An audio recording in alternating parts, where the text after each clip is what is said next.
एक समय की बात है। एक जंगल में एक चिड़िया रहती थी। वह चिड़िया बहुत ही प्यारी थी, लेकिन उस चिड़िया की एक आदत थी। वो चिड़िया जो भी महसूस करती, उसके साथ जो भी होता, अच्छा होता बुरा होता, वो उस अनुभव को एक पत्थर पर लिख लेती थी। और फिर वो उस पत्थर को एक छोटी सी पोटली में रखकर उड़ जाती थी। और यह उस चिड़िया की आदत बन गई थी। उसे यह सब अच्छा लगता था। वो सोचती थी कि अच्छी बातें याद रखना अच्छी बात है, जैसा कि मैं भी मानती थी।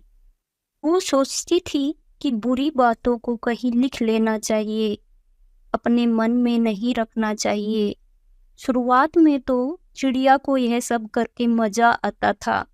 वो रोज पत्थर पर अपनी बातें लिखती और उसे अपनी पोटली में रखकर उड़ जाती। किंतु जैसे जैसे समय बीतता गया, उस चिड़िया की ये आदत बढ़ती गई।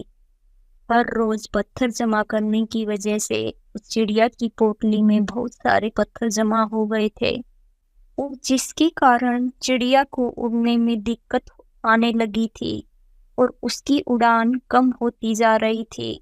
उसने इस बात का ध्यान नहीं दिया कि पत्थरों का भार उसके शरीर पर बढ़ता जा रहा है।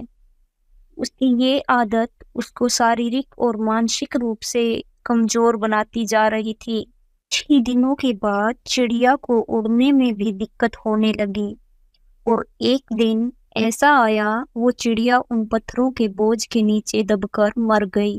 वो चिड़िया जिन पत्थरों को यह सोचकर जमा कर रही थी कि बुरे वक्त में वो अपनी लिखी हुई यादों को याद करके संभल जाएगी, उन्हीं यादों ने उसकी जान ले ली। तो दोस्तों, हमें इस कहानी से यह शिक्षा मिलती है कि यादें चाहे अच्छी हों चाहे बुरी, हमें उन यादों को अपने पास न रखकर पास्ट में ही छोड़ देना चाहिए और हमें प्रेजेंट में जीना चाहिए।